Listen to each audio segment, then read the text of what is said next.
Je m'appelle Eric Fisbach et alors je suis actuellement professeur en études hispano-américaines ou études hispaniques à l'Université d'Angers, au département d'études hispaniques de l'Université d'Angers, depuis 2004, hein, ça commence à faire un certain temps. Ma spécialité, c'est, alors comme j'ai dit, études hispaniques, mais je suis plutôt un littéraire, hein. Ma thèse est une thèse en littérature et la plupart de mes enseignements sont en littérature, même si dans une petite université, on fait d'autres choses du genre traduction, etc. J'ai soutenu une thèse, donc, il y a une thèse de troisième cycle, il y a fort longtemps, au siècle dernier, dont l'intitulé était je suis obligé de le relire parce que comme je l'ai pas relu depuis très très longtemps. La figure de l'Indien, une problématique du roman bolivien du XXe siècle. Donc j'ai soutenu, je ne me rappelle plus exactement la date, je ne me rappelais plus, mais je suis allé rechercher quand même. C'était le 29 novembre 1989.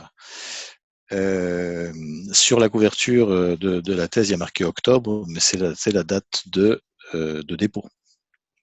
L'université, c'était l'université Paris-Nanterre et j'avais été dirigé par Madame Janine Potelet à l'époque. Voilà, Merci. comme présentation. Et cette thèse, avec un sujet si original, la littérature bolivienne à l'époque, et c'est l'aboutissement d'un parcours traditionnel ou c'est plutôt le parcours plus singulier? Alors je ne sais pas si c'est un parcours singulier ou traditionnel. Je pense qu'il est assez traditionnel et puis que dans le traditionnel, il y a un petit peu de singulier. C'est-à-dire qu'en réalité, j'ai fait toutes mes études secondaires jusqu'au bac par correspondance, hein, parce qu'il s'appelait à l'époque le CNTE. Et je suis arrivé à passer en France pour passer mon bac. Et ne sachant pas trop quoi faire, je me suis inscrit, ou plutôt on m'a inscrit même plutôt, en prépa, en Hippocagne-Cagne. Donc j'ai fait mon Hippocagne-Cagne fois Cagne, hein, donc j'ai cubé à Chaptal, et à l'époque Chaptal était euh, l'inscription universitaire se faisait à Paris-Nanterre. Donc ben, j'ai fait Hippocagne, Cagne, et au bout de la deuxième Cagne, j'ai intégré l'ENS et j'ai obtenu ma licence à Nanterre. Et donc, bah, ma scolarité à l'ENS, puisqu'à l'ENS à l'époque n'était pas diplômante, j'ai suivi les cours de maîtrise à l'époque, de maîtrise à Nanterre, et suivi d'un DEA à Nanterre également, et donc bah, thèse à Nanterre. Donc c'est un parcours assez traditionnel, évidemment, hein. Même si au départ, il ne l'est pas tant que ça, et je ne me destinais pas forcément à l'époque à l'enseignement ni à l'enseignement de l'espagnol, hein, enfin, ni à l'étude de la littérature hispano-américaine. Et quel a Voilà, été donc. ouais. Et quel a été l'élément qui a fait vous démarrer, vous entamer un sujet si peu travaillé, comme on peut dire la littérature bolivienne? Alors, à l'époque, quand j'ai fini, j'avais fait une maîtrise que j'ai soutenue, je ne sais plus en quelle année, 82, je crois, sur le tango. Hein, ayant vécu très longtemps en Argentine et mon cœur étant plus argentin qu'autre chose, j'avais travaillé sur l'Argentine, et pour le DEA et la thèse, j'avais très envie de travailler sur Ernesto Sarvato. Donc j'avais parlé à l'un des professeurs de Nanterre à l'époque, à deux même, à Monsieur Garcia et à Charles Minguet, et je leur avais parlé de mon intention de travailler sur Sarvato. Et Monsieur Garcia m'avait dit à l'époque, oulala, là là, mais pour commencer à travailler sur Sarvato, il faut déjà, pour commencer à dire le premier mot personnel et intelligent sur Sarvato, il va falloir que tu lises des tonnes et des tonnes de choses. Il me dit pourquoi tu ne travaillerais pas, par exemple, sur la Bolivie. Donc voilà, donc j'ai bah, petit à petit, à la fin de la maîtrise, pour mon DEA, mes parents habitant encore en Bolivie où j'avais vécu un certain temps, je me suis lancé dans cette aventure, ce qui n'était pas simple à l'époque, puisque trouver les bouquins, les romans boliviens, c'était extrêmement compliqué. Ça l'est toujours encore aujourd'hui, mais à l'époque, encore plus. J'avais eu aussi envie de travailler sur le cinéma, mais bon, là aussi, c'était très compliqué par rapport à la facilité qu'il y a aujourd'hui. D'où ce choix. On voit que vous avez un lien personnel, si on peut dire, avec les pays, avec la Bolivie. Mais disons que après 8 années en Argentine, mon père a été nommé en Bolivie, à la direction de la délégation générale de l'Alliance française en Bolivie, où j'ai passé 1 an et demi avant de venir passer mon bac. Et donc je connaissais bien la Bolivie et puis j'y suis retourné pratiquement tous les ans après. Ce qui fait que le choix était relativement facile, d'autant que j'avais quand même accès assez facilement sur place, quand j'étais sur place, aux œuvres accessibles, parce que Oui, même en Bolivie, c'était pas si oui, simple, et aux auteurs, ce qui était quand même une aide assez intéressante. oui. Et qu'est-ce que vous avez essayé de démontrer dans vos tests? Alors, ce que j'ai essayé de démontrer, faut que je creuse évidemment dans mes souvenirs, parce que s'il y a une chose que je me suis bien gardé de faire après la thèse. J'ai été obligé de la relire une fois en 2003, quand j'ai préparé mon HDR, mais je dois dire que ça n'a pas été un plaisir.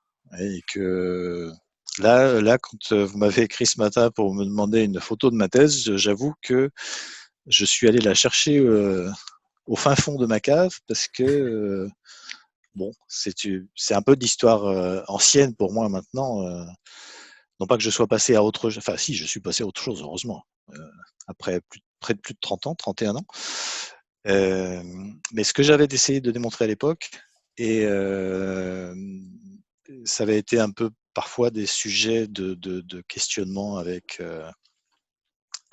peu avec ma directrice de thèse, mais aussi avec Charles Minguet à l'époque, c'est que je ne voulais pas parler d'indigénisme, ce n'était pas ça qui m'intéressait. Je ne voulais pas non plus parler d'indigénisme, faire de comparaisons avec le Pérou ou autre. Ce que je voulais voir à l'époque, c'était comment l'Indien apparaissait comme un peu, disons, objet d'observation. Et je dis bien objet, hein, d'observation dans une certaine littérature fin 19e, début 20e, et comment petit à petit se construisait un personnage. Et c'est un petit peu la démarche ce que je voulais montrer dans ce parcours. C'est pour ça que j'ai pratiquement commencé à travailler sur des œuvres de fiction, donc Raza de Bronce, et même avant, enfin les précurseurs, Watawala, du début du XXe, jusqu'aux œuvres pratiquement du début des années 80, où on sent qu'il y a vraiment une évolution dans la construction du personnage. C'est-à-dire qu'avant, c'est un objet à la fin de ce parcours, et c'est beaucoup plus sensible maintenant, évidemment, à la fin du XXe, mais ça devient un personnage, vraiment.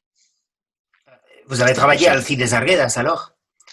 Ah bah oui, bien Oui, sûr. oui. C'était le point de départ, ouais. Aujourd'hui, la relecture des œuvres de Arguedas, par exemple, aujourd'hui, ça change énormément, j'imagine, avec les temps. Oui, bien sûr, bien sûr. Et puis c'est intéressant de voir que quelqu'un comme Oui, tout à Edmundo fait, oui. Pasoldan, par exemple, qui est un auteur, Oui. des auteurs importants, pas seulement en Bolivie, mais de langue espagnole actuelle, et notamment pour l'Amérique latine, Oui, parlons oui. que pour l'Amérique latine, a lui-même fait une thèse sur Arguedas, donc il y a une relecture aussi de ce point de vue-là, qui me semble effectivement très intéressante. Et dans tous les procès de recherche, mis à part la directrice de votre thèse, il y a eu quelqu'un qui a eu un rôle important au niveau intellectuel, personnel aussi. Pour la thèse, j'avais alors je dirais que je ne sais pas si c'était ma formation à moi, enfin puisque je ne suis pas allé dans un lycée français avant la classe prépa, donc je n'avais pas vraiment de contact. Moi, je travaillais beaucoup seul chez moi et gérais mon temps chez moi. Donc, mais je ne sais pas si c'est ça ou si c'est aussi parce que c'était une époque différente où il n'y avait pas de laboratoire, il y avait pas, on n'était pas dans une équipe particulière. Mais j'ai beaucoup travaillé seul. Et je peux pas dire enfin, je dois un certain nombre de choses de relecture, notamment à celui qui était mon professeur à l'ENS, Thomas Oliu, qui avait relu beaucoup, et et puis aux auteurs qui m'ont accueilli, accordé de leur temps en Bolivie quand j'y suis allé. Mais à Charles Minguet aussi qui m'a soutenu. Évidemment, Janine Potelet, hein, mais je veux dire, c'est un peu particulier, mais je peux pas dire qu'il y a quelqu'un de plus en dehors de ça, hein. J'ai beaucoup travaillé assez seul, hein, mais à l'époque. Et quelles sont les difficultés les plus importantes que vous avez rencontrées dans la rédaction, dans la recherche? Alors, les difficultés les plus importantes, ça a été beaucoup de rassembler, parce que j'ai lu, je ne veux pas dire tout ce qui s'est écrit depuis le début du XXe siècle en Bolivie, à l'époque, hein, donc ça faisait à peu près 80, un peu plus de 80 ans de romans et nouvelles, hein. J'ai laissé à part la poésie notamment. Il y a, c'était une des difficultés, ça a été de rassembler un corpus, de rassembler, enfin de lire et de dégager un corpus. Voilà. Euh, j'ai Bon, par exemple, quand je parlais d'auteurs à des universitaires en France, de Bolivie, on me disait le seul dont qu'on me citait, c'était Alcides Salgueras.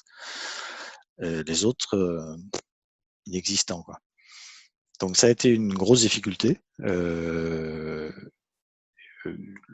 Vraiment rassembler à la fois de la fiction, mais rassembler aussi tout l'appareil critique qu'il y a autour. Hein, donc ça, difficulté. Et puis après, bon, les difficultés un peu classiques de rédaction. Alors, je dirais pas des choses très personnelles, mais une fois j'ai rédigé à l'époque, quand on travaille et qu'on a des enfants, c'est pas simple, des tout petits. Et puis le temps, parce que ma thèse a été coupée aussi par un séjour que j'ai fait au Paraguay pendant 1 an et demi, comme à mon service militaire à la coopération que j'ai fait en Paraguay. Je pensais avancer à ce moment-là et ça a coupé. Donc ces coupures comme ça, le manque de temps ont été une des difficultés majeures. L'amplitude du corpus, parce que je crois que j'ai dû avoir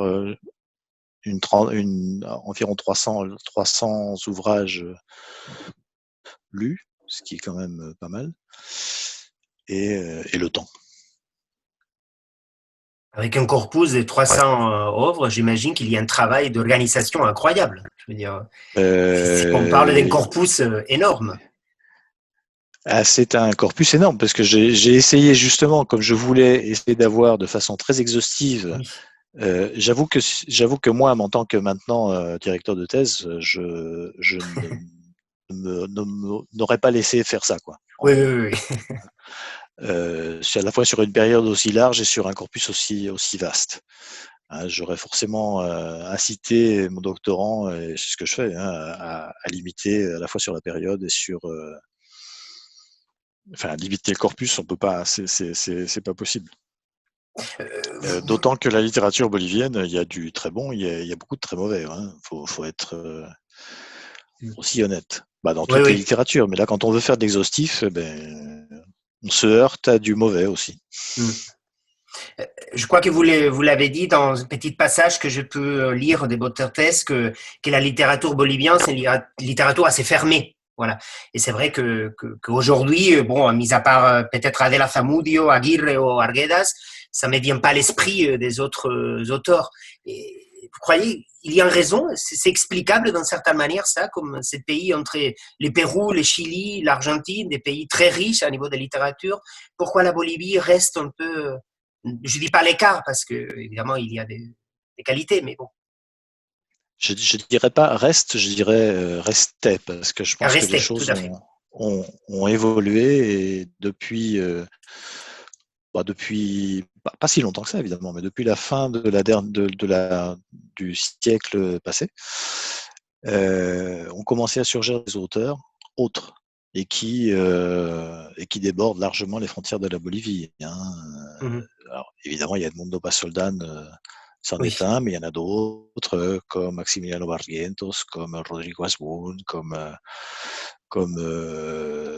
certaines écrivaines comme Liliana Colanzi, comme Giovanna Rivero, qui sont publiés en Espagne, qui sont traduits et qui montrent que la littérature bolivienne est à peu près aussi vivante à la littérature actuelle que d'autres littératures du continent. Hein, je pense que c'est indéniable maintenant. Donc il y a une fermeture avant, oui, c'est sûr, pour diverses raisons. Hein.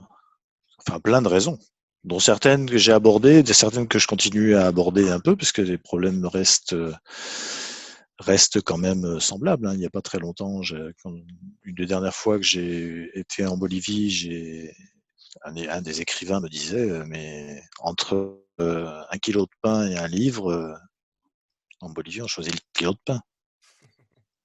oui, Donc, oui, le marché n'est pas très très grand. oui. Déjà, quand on voit en France qu'un livre moyen se vend finalement pas tant que ça, eu égard à la population. Hein, donc, les choses sont semblables, mais aggravées en Bolivie pour des questions économiques, sociales. D'une certaine manière, vous avez déjà répondu, mais dans quelle mesure l'enseignant que vous êtes aujourd'hui, il a été marqué ou modélé un peu pour vos recherches des années 80, 90? J'imagine que oui, qu'il y a une trace évidente. L'enseignant que je suis a été modelé par la vie que j'ai eue avant, d'une part, c'est-à-dire ma vie d'avant la Oui, France, hein, puisque j'ai vécu jusqu'à 20 ans pratiquement en Amérique latine. Euh, mais l'enseignant que je suis n'a pas vraiment pu travailler, tout au moins sur la méthode, si, évidemment. Mais par exemple, j'ai rarement pu enseigner cette littérature pour des raisons assez simples. C'est l'accès simplement aux ouvrages. oui. Proposer un ouvrage qui n'est pas accessible aux étudiants, c'est évident que c'est extrêmement compliqué.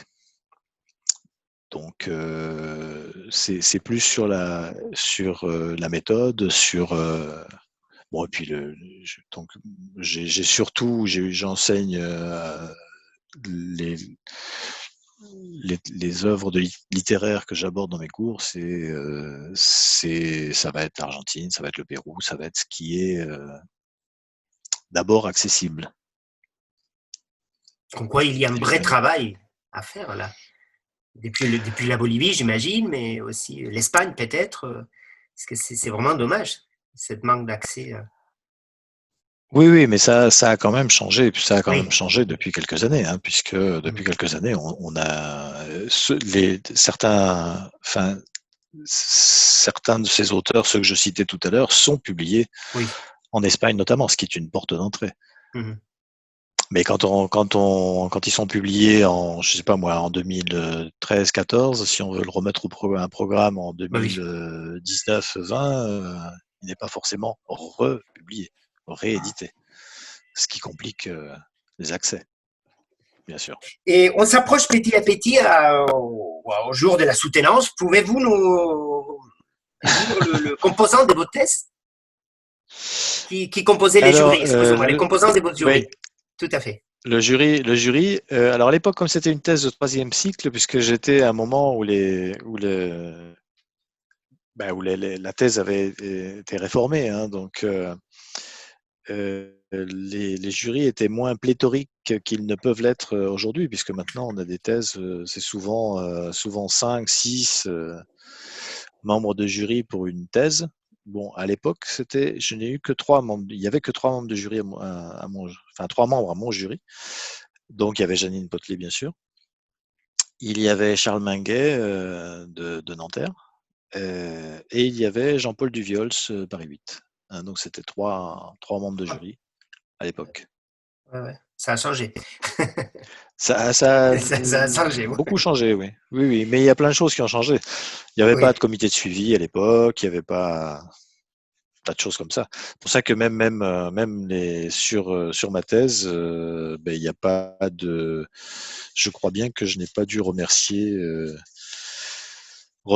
les membres du jury, puisque je crois que je ne les connaissais pas au moment où je déposais. D'accord.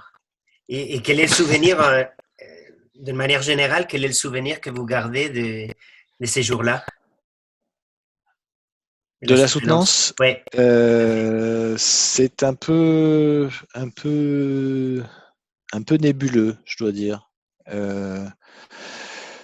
Je garde un assez bon souvenir, parce que ça s'est globalement bien passé, hein, puisque bon, je savais à peu près de quoi j'avais parlé, de quoi je voulais parler, et je me rappelle, donc il y a pas eu de, enfin, j'ai pas vraiment souffert le jour de cette soutenance. Euh, je me rappelle surtout de Monsieur Minguet disant bon bah ça y est, tu vas parler des Indiens, maintenant tu vas passer à autre chose, tu vas pouvoir passer à autre chose. Il Ben m'a dit voilà. après, hein. Il m'a Oui, dit après. oui, oui, Voilà, c'est oui. et mais je lui avais dit mais je ne parle pas justement, l'idée de ne pas parler des Indiens ni mais de parler de comment on devient personnage, comment on fabrique un personnage à partir de certaines données, quoi. Oui. Vous avez parlé des Indiens en tant que, entre guillemets, objet. Ouais. Vous l'avez cité. Aujourd'hui, dans la littérature contemporaine, et après l'année 2006, tout ce qu'il y a après l'arrivée d'Evo Morales au pouvoir, cette littérature, elle a changé par rapport à l'image de l'Indien, Ah oui, oui, oui, j'imagine, oui, la oui. littérature, ce qu'on lit depuis quelques années, c'est très éloigné. C'est-à-dire les Oui, personnages sont des personnages. oui, Ils ne sont plus marqués une origine ethnique particulière. Je dis pas sociale parce que ça c'est autre chose, mais une oui, origine ethnique particulière. Donc il y a des classes moyennes, il y a des classes urbaines, voilà, et ça c'est sensible depuis les années 70-80, hein. Depuis avant Evo Morales. oui, oui. Vous nous avez dit déjà que vous avez relu la thèse l'année 2003, n'est-ce pas? Absolument. Ouais. Et vous Mais nous avez plus dit bon depuis. que c'est toujours un exercice compliqué, n'est-ce pas? Déjà, personnellement, j'aime pas trop relire ce que j'écris.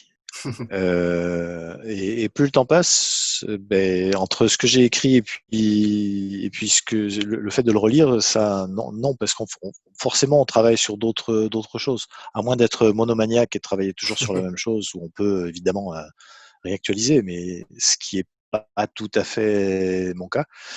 Donc actuellement, oui, je suis relativement éloigné de ma thèse. Déjà, elle s'arrête dans le début des années 80, et moi, Oui, actuellement, pour ce qui est de la Bolivie, je travaille plutôt sur les années 2000 en adelante, hein, donc oui, contemporaine. Oui. voilà. Et Et c'est ça quel qui m'intéresse maintenant. conseil, ouais. Et quel conseil donnerez-vous aux jeunes doctorants après toute cette expérience, toutes ces années passées? De rester passionné par un sujet, ce qui veut dire de ne pas trop s'attarder non plus sur un sujet.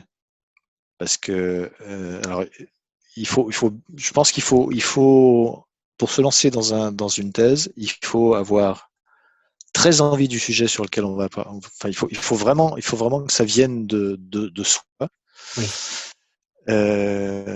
Il faut aimer le sujet sur lequel on travaille et il faut se l'approprier. Il faut savoir le borner, évidemment, et il faut savoir ne pas s'attarder, parce que je pense que c'est le meilleur moyen pour le détester, son sujet.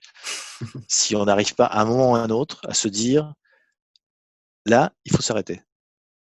Il y a peut-être des choses à dire, mais ça sera pour autre chose. Une thèse, ça ne peut pas être parfait, je pense. Hein. Une thèse, c'est une pierre dans un parcours. Et une pierre, on met d'autres pierres dessus après. Donc ça peut s'amender, etc. Mais surtout, il faut vraiment que ça parte de soi. Hein, c'est pas une dissertation qu'on nous impose. Hein, c'est pas un devoir qu'on nous demande de faire. On passe pas un concours. C'est vraiment quelque chose à soi. Donc il faut vraiment être en accord avec ce sujet.